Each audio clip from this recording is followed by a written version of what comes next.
We are joined by Melissa A. Winn. Melissa is the marketing manager at the American Battlefield Trust, a nonprofit organization dedicated to preserving America's hallowed battlegrounds and educating the public about the Revolutionary War, the War of 1812, and the Civil War.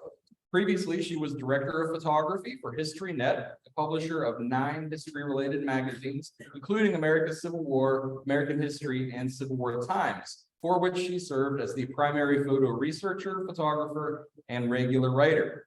Winn received a BA in English from the University of Wisconsin and has written for and published in multiple trade and commercial publications for more than 20 years.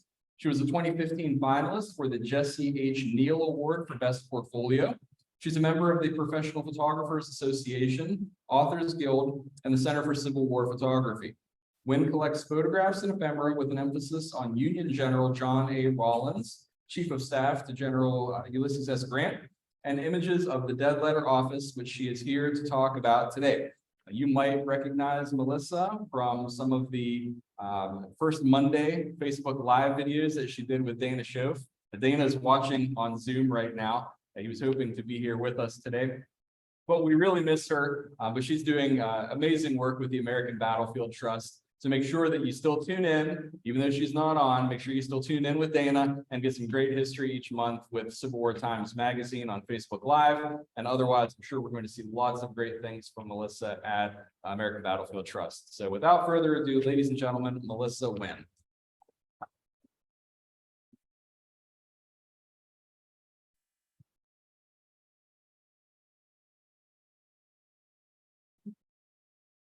I'm not as tall down there. Thank you so much for having me here. Thanks everybody for coming out on Saturday afternoon to listen to me talk about Dead Letter Office images. And thank you for everybody online. Hi, David.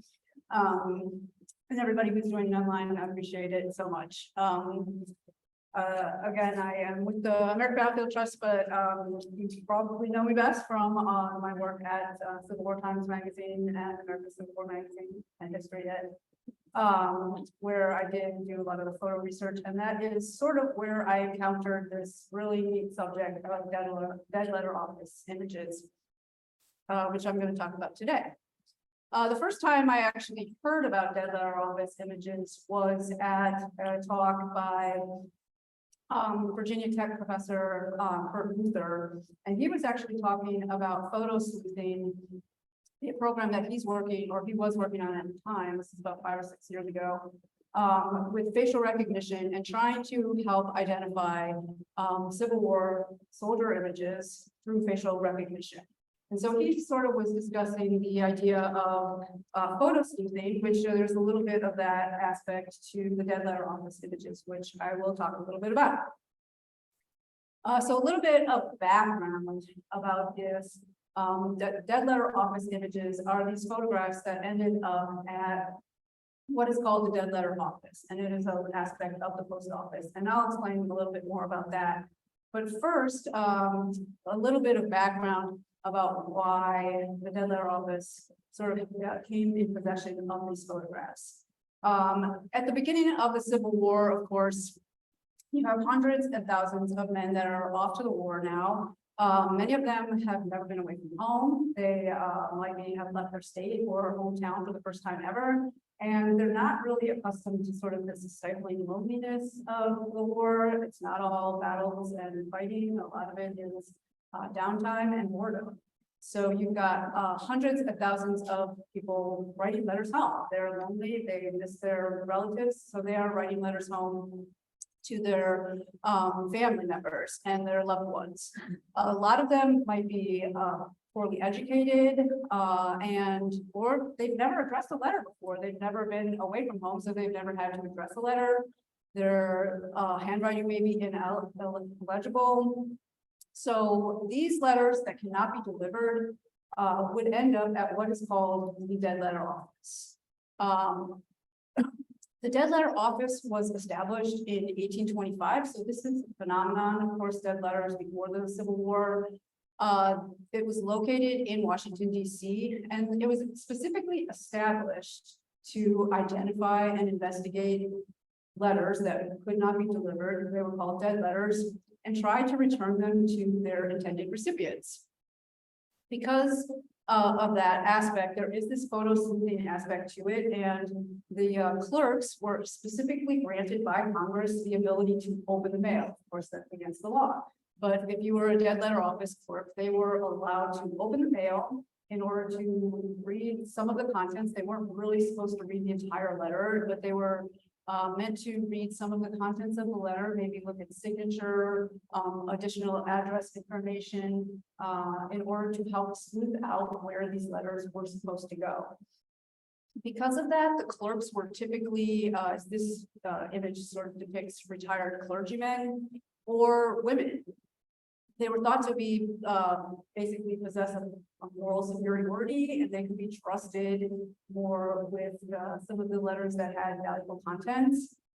Some of them had money included in them, or they had other items as well. And they were supposed to be entrusted with this. There's a book actually when I was researching a story that I wrote about this for Civil War Times, in which one of the clerks describes the process of the money letter, which is what they were termed.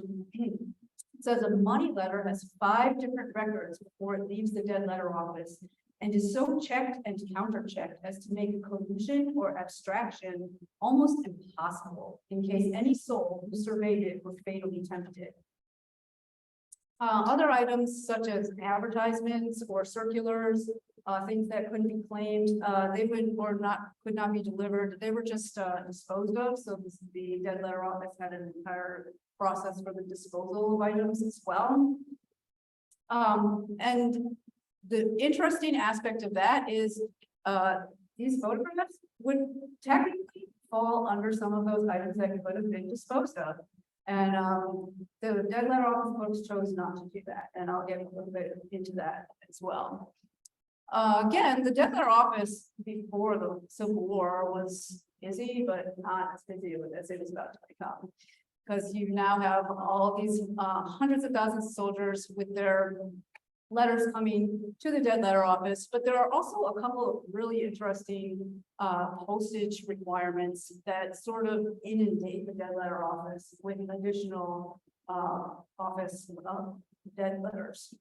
In the summer of 1861, there's about 2 consequences that significantly increase the volume of mail that ends up at the dead letter office, which includes soldiers sending letters without the proper postage and the shuttering of the federal post office is the post office in seceded states.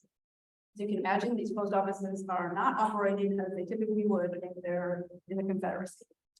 So before 1856, you could send a letter in the mail, and if it did not have postage on it, you could put postage due. And that would end up in, kind of like a collect call. You would be told that you have a letter, come get it, and, go with the postage. In 1856, a law was passed that required prepayment of all mail with postage stamps. And those letters without proper postage would be held for postage. It's called held for postage. And they would try to find out who that recipient was, and notify them that, you got mail, but it hasn't, supposed to have postage on it, and you come get it. So it really didn't, comply with the law.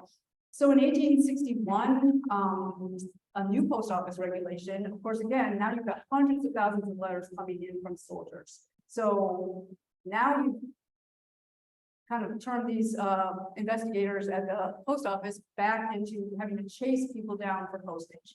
And that is something that they did not want to have to do. So in May 1st of 1861, a new post office regulation further eliminates the notification to any addressees that their postage, that they had a letter and it did not have postage on it.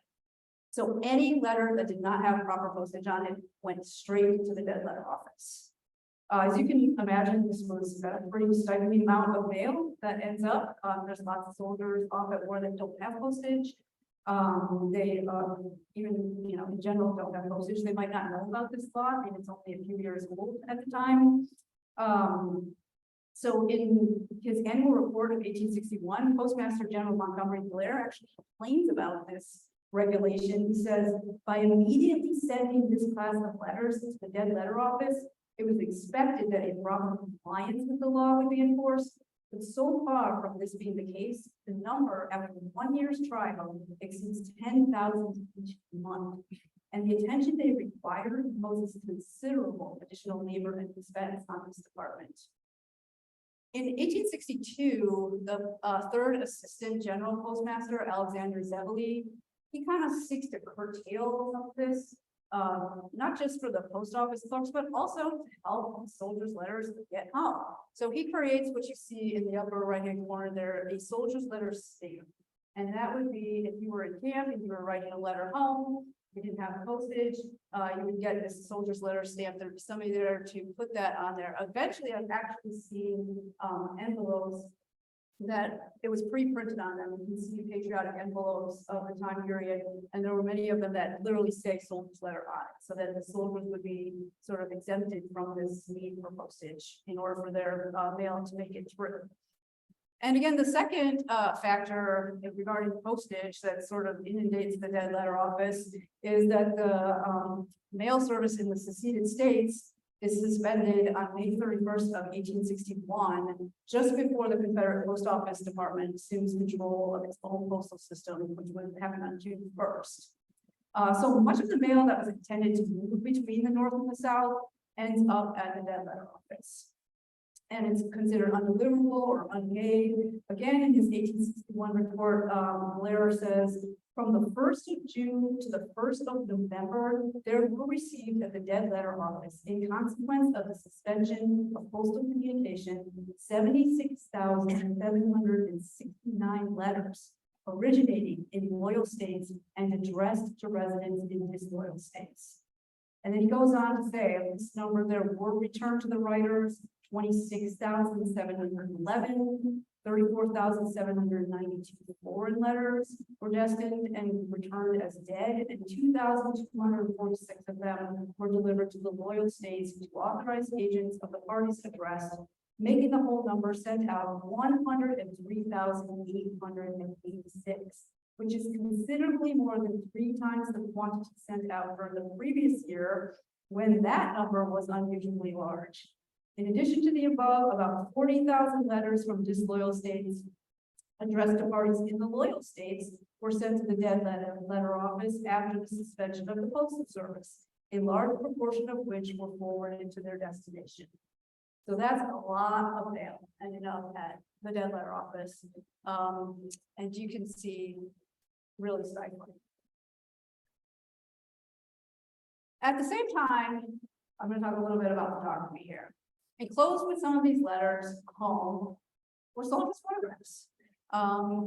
You can see here a couple of examples of some photographs. At the same time that the conflict begins, it's really still sort of the infancy and the birth of photography as well. And a little bit before the war happens, photography has sort of become less expensive and more accessible to common citizens. Now you have hundreds of thousands of soldiers off the war who want to document their participation in the nation's conflict, and they are having their photographs taken. They want to send those photographs home. These images you can see here are called, these are tintype and carte de visite. Previous to this format, photography was mostly on glass plates, and it was a expensive proposition. It took a long time to go get a photograph taken. So it wasn't really accessible to the common man. When these processes come into play, especially the carte de visite, comes into play, it's a paper print. And this is actually the first time that they're using a negative. So this photograph can be reproduced. And sort of, and it's called a carte de visite because it's actually the French term for calling card. They're about the size of a playing card. Actually, I've got a few examples. They're about the size of a playing card. Now, these would be sold in like a pack of a dozen. So these soldiers would get photographs, and almost like school children pass out their photographs to each other, you know, sign the back and a little note or something. Hopefully, I don't know if they did that, but they would pass them out to their friends, and they would send them home. So now you have lots of these envelopes that are showing up with these photographs in them as well. And by the end of the conflict, there are estimates of probably 5,000, but there are some estimates that go all the way up to 8 or 10,000 of these photographs that are sitting at the dead letter office. They're not returned to their intended recipient, so they're not home. And I think what happens next is just the most fascinating part about this story. It's a really patriotic story about a nation grappling with the war, and this is sort of a tangible way for them to get involved, and they want to get these photographs back home to their intended recipients. So third Postmaster General Alexander Zebely at the time decides he's going to get some more eyes on the dead letter office clerks are inundated. They are stifled with mail. He wants to get some help with identifying who these people are, who the photographs belong to, and get them home. So he decides, comes up with a very innovative idea to post them at the dead letter office museum. So the dead letter office, you can imagine if you're opening up the mail, you might find some interesting objects in them. And the dead letter office does, and they have actually established, at the time they had established a museum in DC attached to the post office, and the dead letter office was within the post office. And that museum housed not just postal history artifacts and stuff that related to that, but it also had exotic weird objects that they would find in dead letters and could not return home. After I've actually seen a photograph of one, and it included a skull, loaded pistol, and a couple other strange artifacts. So this was sort of an attraction in DC, and Zebely is like, hey, let's crowdsource. You know, it's basically an early form of crowdsourcing. He wants to get more people to come in, see these pictures, and help identify who they are, and maybe send some more of them home to their intended recipients. So he orders them to be posted in the dead letter office museum on these boards, and each of the boards has 36 images, 9 per row, 4 rows each, and they are posted up with these brass clips. And each one of them is assigned a numeral, a red ink numeral, basically an identifying number. So if you came into the dead letter office museum and you saw these boards, I think this is the most poignant part too. Just imagine walking into a room like this and the walls are covered with these faces, 5,000 of these faces. This is the face of the Union front line. They're off to the war, they're fighting for us, and they're staring at you, you know, send us home. It's a very endearing idea and very touching to see them stand up there. So the dead letter office clerks, the whole nation really at this time wants to send these pictures home. So if you came into the museum and you saw somebody that you recognized, you could say, hey, I know this person, you know, I think you probably had to have some sort of identifying an address or something that identified some sort of relation to them. And at this point, the letters are still attached to these photographs. So you would say, hey, number 13 up there, I know that person. They would take the photograph off the wall, and they would actually write on the board, directly on the board, the name of the person you're identifying, and they would write your name as the person who claimed it, the date that you took it home. And there are lots of success stories actually from this. I've seen a few of these expert panels that do have this stuff written on them. On June 17, 1874, according to one of the panels that still exists, Mr. F. Toplane claimed the photo of Lieutenant S. Broderick of the 19th Iowa Infantry. On October 16, 1902, and again, I think this is a really neat part of the story. It's 1902, and they're still trying to get these photos home to their intended recipients. Edward Marsh of the 10th New York Battery claimed the photo of himself 40 years after he placed it in the mail. It's impossible now to say how many of these probably emotional reunions occurred, but some estimates have it up to about 2,000. Also, at this time, the dead letter office is advertising descriptive lists of the photographs in newspapers and journals of the Grand Army of the Republic. And in the early 1890s, the photographs and the panels, they were cleaned and bound into an album. One panel per page. And at this time, the Dead Letter Office also starts working with the GAR and veterans groups in order to also help identify and track down some of the descendants or people that might have some knowledge of who these photographs were supposed to go to. The GAR's lead post in Philadelphia inspected the photographs, every photograph, and removed all of the photographs with inscriptions and turned them over to the GAR headquarters in Washington, D.C. for further help identifying where they were, maybe where they might go and where they would be delivered to. When I was researching this article, it ran in Civil War Times magazine. I spoke to a woman at the National Post Office Museum that still exists downtown in DC, next to Union Station, and her name was Winn, and we talked a little bit about these efforts, and she agreed. You know, these are extraordinary efforts. This is not on anybody's job description who works at the Dead Letter Office. This is just something that they wanted to do. She said these are extraordinary efforts to reunite the soldier photographs with their recipients. It went above and beyond standard operating procedure. I think, she said, it shows how deep the scars of the war were for the United States, and that people were dealing with the aftermath very personally and in a very tangible way. And they keep going. So now the albums are bound and they can travel.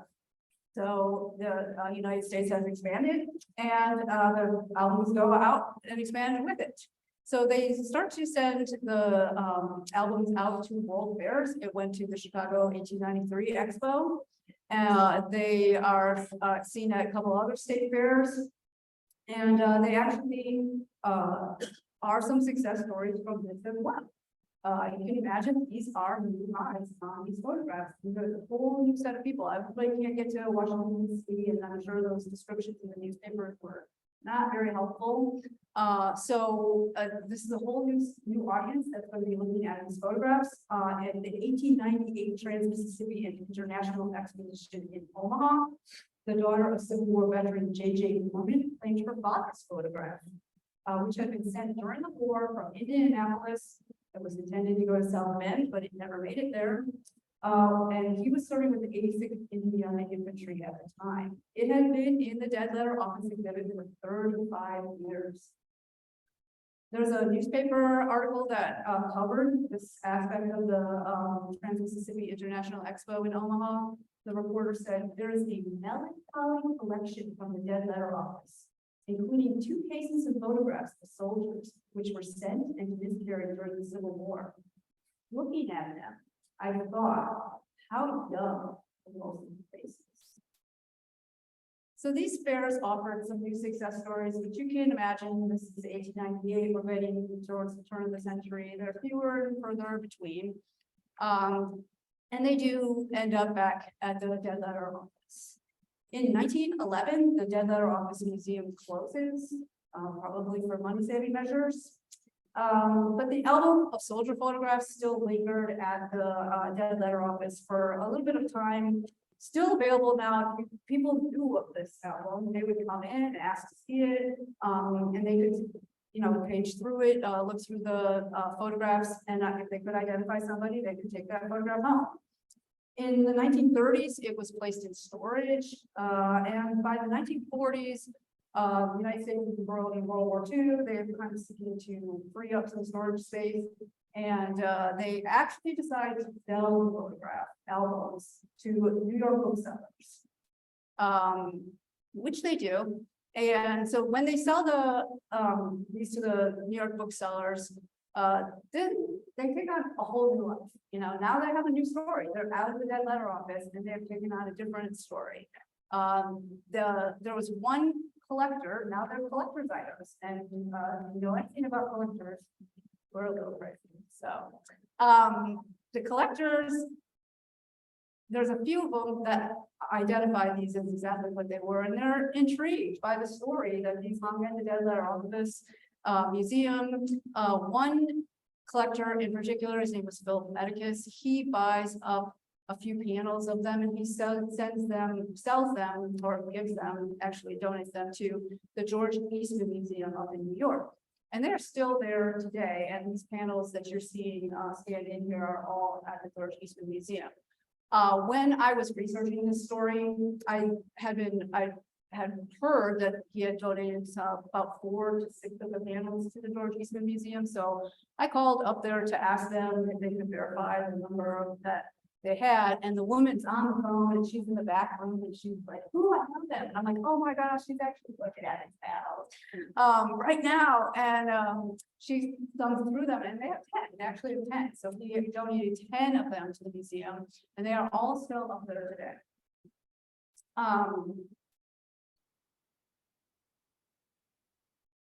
Also, some other collectors get their hands on them as well. Again, these are a collector's item at this point, and still to this day, they are a collector's item. Another collector that sort of, again, they take on a new life now. They're still floating around, still far from their intended recipients, but now they have a new audience and a new sort of appreciation. This gentleman up here in the upper left corner, his name is Argus Ogmore, and he has now become synonymous with dead letter office pictures. He, mostly because he's a meticulous cataloger and likes to put his name on everything. So he actually bought several hundreds of thousands, several thousand of those from the New York booksellers when they were selling them. He actually had an ancestor in the Civil War. He's from Indiana. He had from an Indiana regiment, I believe. And he collected lots of different things, but he cataloged everything. And so if you find an Argus Ogmore the letter office image, you will know it because he put his name on the back of every single one of them. He even came up with a stamp, he put a stamp on some of them, and he cataloged every single one of them with the number 409. That is obviously his catalog number for that letter office image. Tragically, he was a huge collector, but not necessarily the best caretaker. He had thousands of them up in an attic of his, and the attic caught fire, and I think a few hundred of them actually burned up. He decided at that time that he should sell off the collection to somebody who could take care of it a little bit better than himself at that time. So they then entered into another mainstream of collecting. And they are floating around now in multiple collections. One of the people who purchased several hundred of them directly from Argus Ogmore, his name is Dave Taylor, and he's a collector now. He also runs an auction house as well. He said they were lost in the mails of the 1860s when I spoke with him. He says they were never found their rightful owners. With any luck, today's owners will appreciate them as individual pieces of Civil War history that have finally come to rest in their proper place. They're not going home, but we can appreciate them for what they are with a new sentiment. I actually have a few examples of some of these photographs that I will pass around, so you can take a look at them. While I tell you this story, you can again see that you know, they all have identified mural and brass clips. The marking with brass clips. Sorry, I realized I was waiting for my said that. So as I passed those out, I was remarking that you can really tell a dead letter office image because they still have the traces of those brass clips on the top and the bottom, and they each have a red numeral on the bottom left. Some of them have worn off quite a bit, but they're there. And as a collector, the best thing to do is when you find it and somebody doesn't know it's a dead letter office image, then you might get it for a little bit less money. But that is the telltale sign of a dead letter office image. I want to tell you a little bit about a success story that we had ourselves. When we ran the story in Civil War Times magazine, of course, it's a print magazine, so we weren't able to run all of the George Eastman panels that they were graciously sent to us to use in the story. And when we put the story up online, we were able to run a lot more photographs and a lot more of the panel pictures as well. So a few weeks after the story went up online, I got an email from a woman at the Ross County Historical Society, and she's, I really like your story about the dead letter office images. Number 1193 up there in the upper left corner, we know him. That's Misha Downey. We have his picture in our historical society. Well, you can imagine it's pretty exciting when you've been researching this. I'm like, oh, we identified somebody on the dead letter office wall. So they did. His name is Misha Downey. That's his photograph. You just saw it in the upper left corner. That's him. Same photograph. Obviously, again, it was duplicated. One of them made it somewhere that it was intended to go. One on the wall did not. Misha Downing, he enlisted in April 16th, 1861 in the 1st Ohio Infantry. So he enlists right after Lincoln makes his call for volunteers. Of course, at this time, people think the war is going to be over by Christmas. So he enlists for 5 months with the 1st Ohio Infantry. He actually saw action at the First Battle of Manassas, or First Battle of Bull Run. He goes home and then he re-enlists in October of 1861. He re-enlists in the 73rd Ohio Company D, and he does survive the war. And actually, he during the 50th anniversary of the Battle of Manassas, so 1861, a lot of commemorative activities for the war, 50th anniversary of the war, it kind of becomes a local celebrity. So she sent me a whole bunch of newspaper articles where he's interviewed and he shared a lot of stories about what happened to him during the war. And, you can imagine what it was like to do this. Actually, we told his story on the Manassas Battle, and then he did it there. So it was really neat to have this sort of success story, identify somebody, and there have been actually, Bert Leather at Virginia Tech has had a couple success stories as well. So it's still going, we're still trying to find out who these men are and where they're supposed to go. That's just the amazing part of the story. You have this patriotic sense of you want to send them home, you want to help identify them, what they did for this country. So he's actually has identified, I think at least 1 or 2 of also the George Eastman panel men using this facial recognition technology. I gave this talk a little while ago, and somebody actually asked me a question, which I thought required a little bit of explanation, and it's kind of cool. So I thought I would talk a little bit about this. The sleuthing aspect of this story is, I think, a really neat aspect of it. And one of the things that we were talking about was when they would add the lists of descriptions, in the newspapers, how do you describe a Civil War photograph? If you look at them on the wall, they all pretty much look the same. But when you start to study Civil War photography, they're not. They don't look the same at all. And these are just a couple of things I thought I would point out to people about how you can sort of differentiate one Civil War photograph from the next, and how people still today are trying to identify people, regiments, or soldiers in photographs. So you can see here, one of the things I just wanted to point out, these 2 images on the left these are cartes de visite. So they're the paper photographs. Again, they would be duplicated, and they have military backdrops. You can see in the background. They're not just posed in front of a blank white canvas or anything. They have military backdrops. Well, these military backdrops were used, and the study of photography since that time, and mostly recently, has been able to identify where some of these backdrops were used. So this one in particular, oh wait, I have a pointer. This one in particular is a Benton Barracks backdrop, it's called, and it was used at the Benton Barracks campsite in St. Louis, Missouri. There were about 6, I think, different backdrops used there, but then just knowing that backdrop is that, you can identify at least some information about this soldier. This soldier obviously went through the Benton Barracks training camp, was there somehow there at some point. And the same is true for some of these other backdrops as well. People have been able to identify where those backdrops were used, and that helps to narrow down who these men might be. if you know a lot about some of the accoutrements and the, the different uniforms of the Civil War, of course, when the, soldiers go off to war, the army is very small at the time of the beginning of the Civil War. So a lot of the uniforms really aren't federally issued. Really, they're, made by local people. And so they are different. They differ from each other.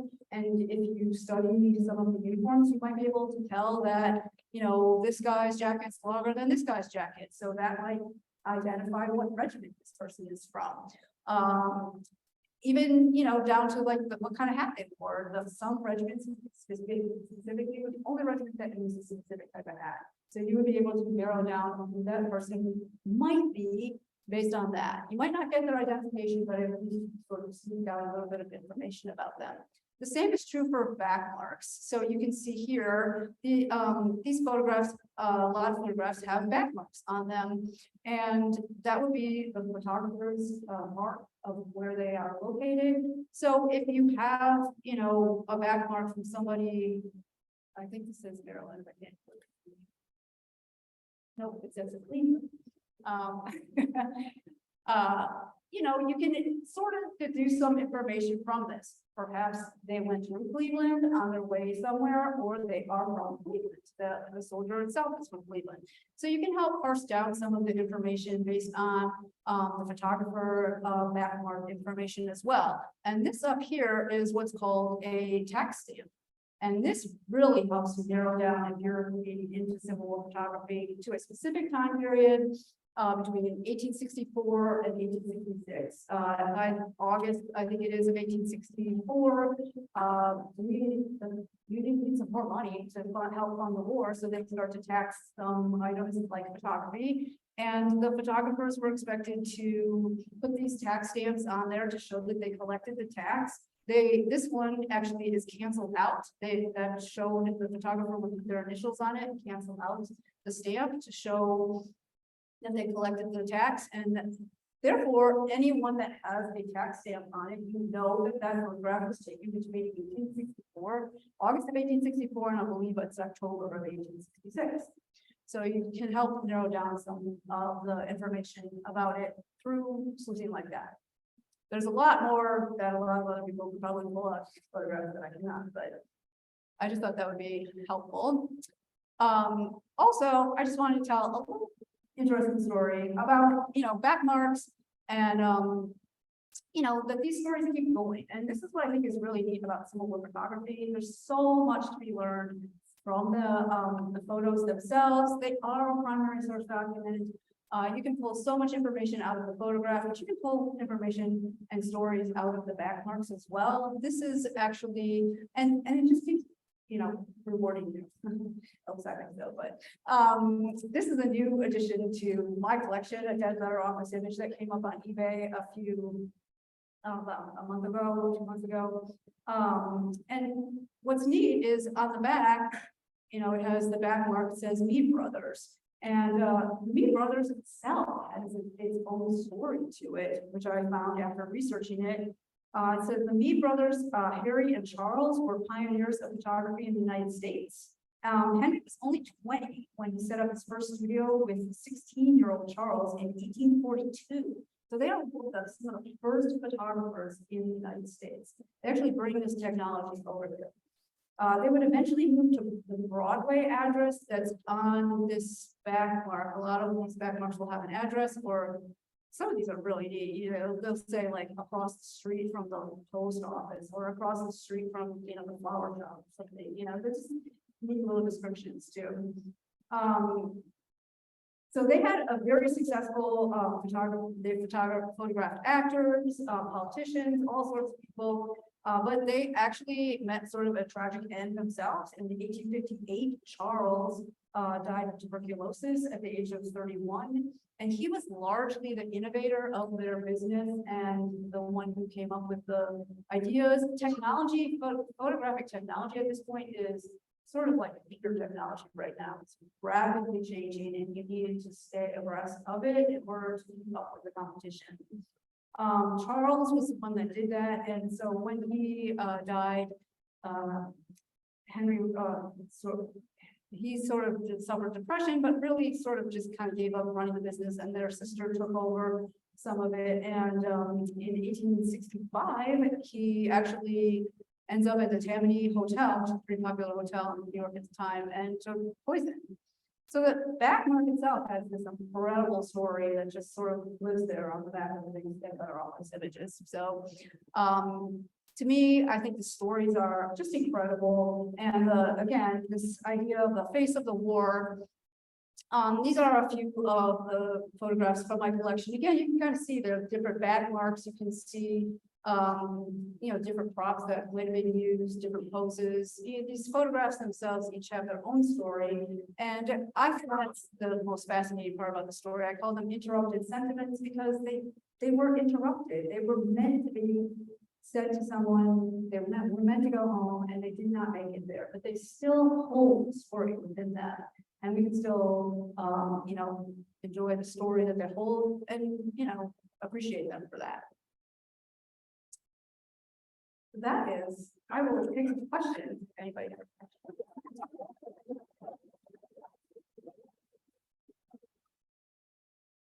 Yes. The dead letter office, how long did they attempt to keep the letters with the photographs? And when did that probably break down?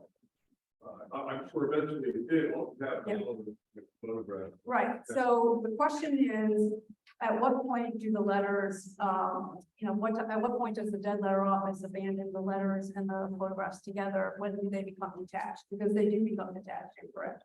I'm not exactly sure exactly what period of time that was, but of course, the original concept of posting these photographs on the wall of the dead letter office was to return dead letters. Not just the photographs, but the letters that they were enclosed in to their intended recipients. That was the mail. That was the intention of getting them home. So they were attached to these letters for quite a while. I believe probably until they start traveling, perhaps, or when they're bound up in the album. Again, the post office sort of runs out of storage space, and it becomes sort of a secondary mission just to return the photographs themselves. I'm not exactly sure what the time period is of that, but they do become detached, and I believe it probably is around the time that they become bound albums, which is sort of later in the century, around the 1890s time period. Do those letters still show up? Are they still up there? I have looked for dead letter office letters, and I have not found any. I have found envelopes, and I actually have some, but I have not found any of the letters themselves. Really? I don't know if without the letters, the envelope, how you would identify them. So every time I see an envelope, I think, oh yeah, it's in the letter. No. Yes. They don't have the corresponding thread numbers on the No, letters. actually, no, it doesn't. Yes. You mentioned earlier at the beginning about facial recognition. Really, is that something that's we're trying to do? Yes. Yeah, let me repeat the question again, sorry. So your question is about facial recognition, and I mentioned it earlier in the talk, are they still trying to use facial recognition to help identify this? Yes. Again, there's it's called Civil War Photo Sleuth, and it is online. Anybody here can access it online if you want to.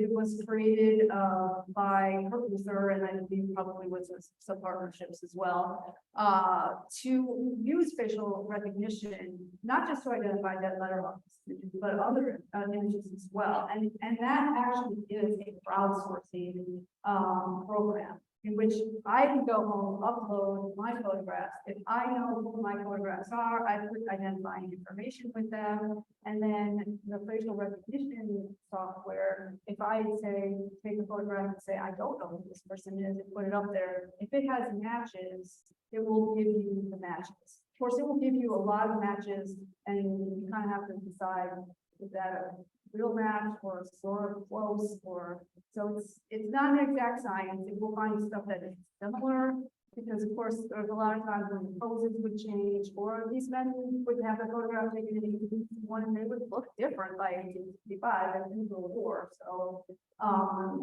it'll show you lots of matches as well, but they have had many success stories at Civil War, including a doctor or surgeon at the Library of Congress. They were able to identify a very famous photograph, that's, been in that collection for a long time, and it just was he plugged it in. It was one of the first things that he was using it for.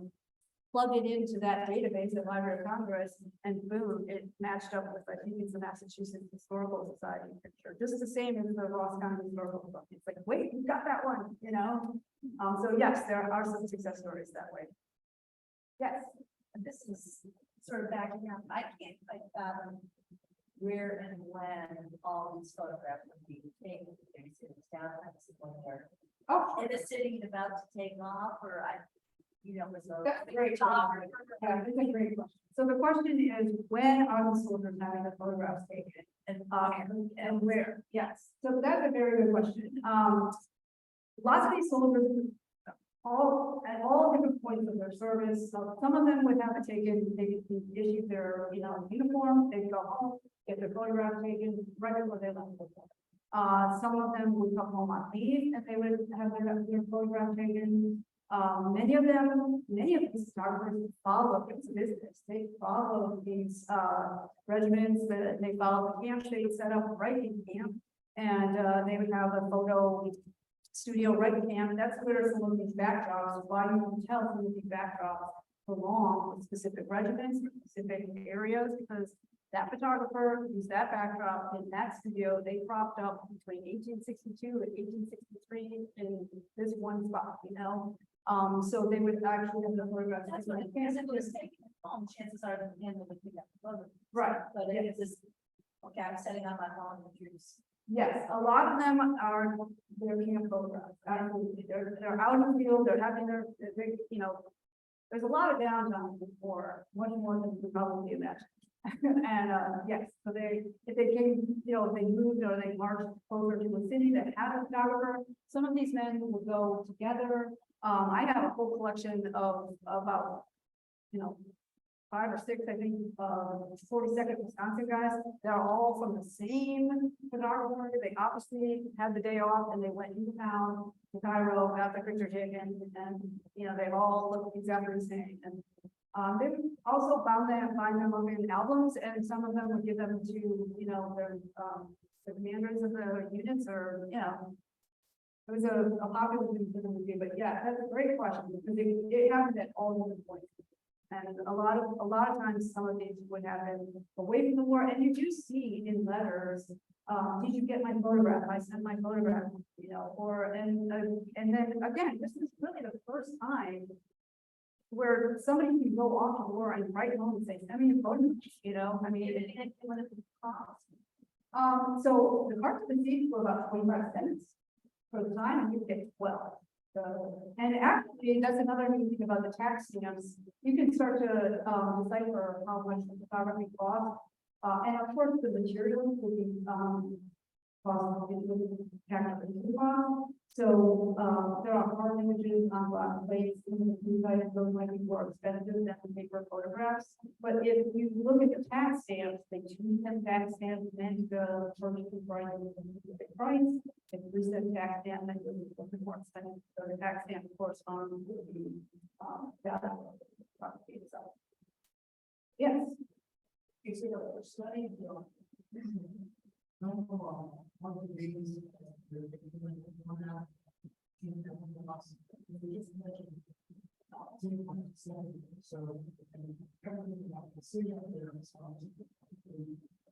Many more. The tintype is the exception when it comes to the dead letter office images, at least. Of course, they are used. People do take tintypes during the Civil War too. It's actually also a much less expensive process than glass plates and the processes that came before it. And it's the precursor to the cartridge disease. So it's, again, photographers would have to keep up with all of these processes. So you might, photographer you go to get your picture taken with might only do tintype. So you're getting a tintype, not a cartridge disease. But during the war period at this point, by 1861, cartridge disease is really sort of a craze, really like a collecting craze in photography, and it is the majority of these photos, the majority of dead letter office images are received. I have seen, one or two panels at George Easton that have 18 type shelved up on there, you know, and I've also seen, you know, some tin types that, you know, have gone to mail or something, you know, they have tax stamps on the back, but, so they were used much more readily during the Civil War, but the majority of dead letter office images are first. Down there. Dana would like to know, how many dead letter images do you own? Have you run any of them? I think at this point I own about 15. And no, I have not. I should, yes. I have not. I probably ran a couple in right when that process started going up, but no, I have not actually. I should. Yes. Yeah, I heard a story, I read a story from the Civil War. An officer saw a record with 8 men in it. After the medical record. And, he asked where to get this back and where you want it. So we wanted time to get our picture taken. Well, 8 years old. Well, the letter took over the medical wing that practice gone, you know. And the other thing I have to ask is, did the dead letter ever coordinate, or have you ever heard missing soldiers there apart? Oh, yeah, I've heard of missing soldiers for Barton, the office downtown as well. Not that I know of, I do not, the question was whether the missing soldiers office, Claire Barton's missing soldiers office in, ever coordinated with the dead letter office, on tracking down, and to my knowledge, they did not. That's not to say that they did not, but I have not read more about that. Yes.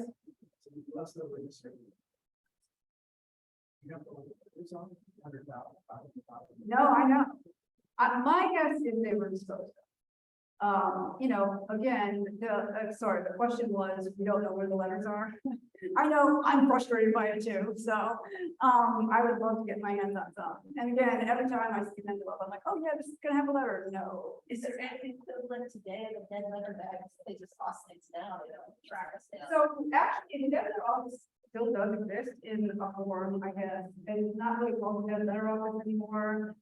It's like a processing center or something. Actually, during World War I, they were again inundated with mail. Now, of course, you've got people much more spread out, many more people, many more addresses, many more states to deal with. So it was impossible to regulate that just in through the DC office. So they started to set up satellite offices.